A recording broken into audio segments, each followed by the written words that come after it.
प्राचीन काल में धर्मनगर में राजा धर्मसेन राज्य करते थे।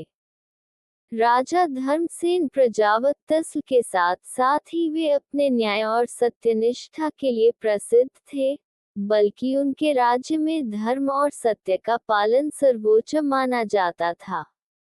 राजा अक्सर जनता से कहा करते थे, सत्य ही ईश्वर है और सत्य का पालन ही धर्म है।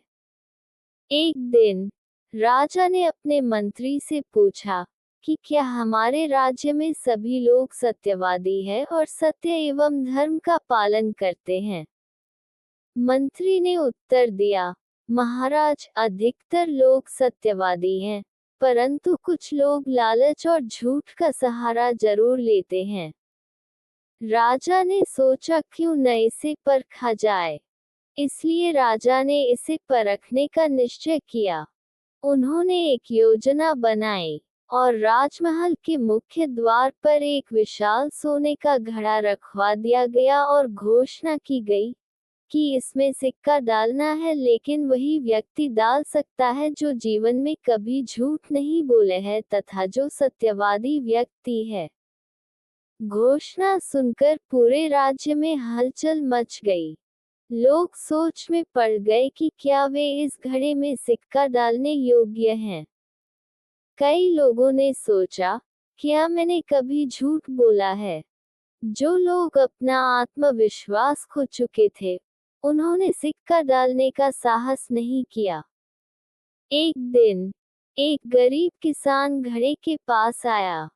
वह किसान सादगी और ईमानदारी का प्रतीक था।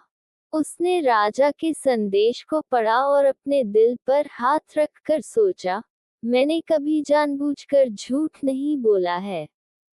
अगर गलती से भी कभी झूठ बोला होगा तो मैं उसे स्वीकारता हूँ।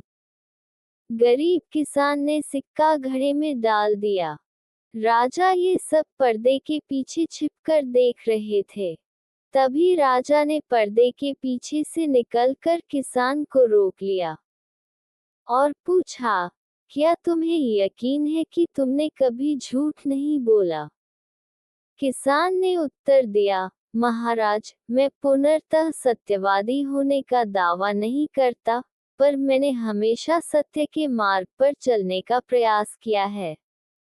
राजा धर्मसेन ने मुस्कुराते हुए कहा, तुम्हारा ये सत्य स्वीकार ही तुम्हारी ईमानदारी का प्रमाण है। राजा ने किसान को पुरस्कार स्वरूप धन और सम्मान दिया। इस घटना ने पूरे राज्य को सिखाया कि सत्य का पालन केवल शब्दों में नहीं, बल्कि दिल से किया जाना चाहिए। और तभी से राजा का संदेश सत्यमेव जयते हर घर में गूंजने लगा। इस कहानी से ये सीख मिलती है कि सच्चाई और ईमानदारी जीवन की सबसे बड़ी संपत्तियां हैं। सत्य का पालन ही धर्म का वास्तविक रूप है।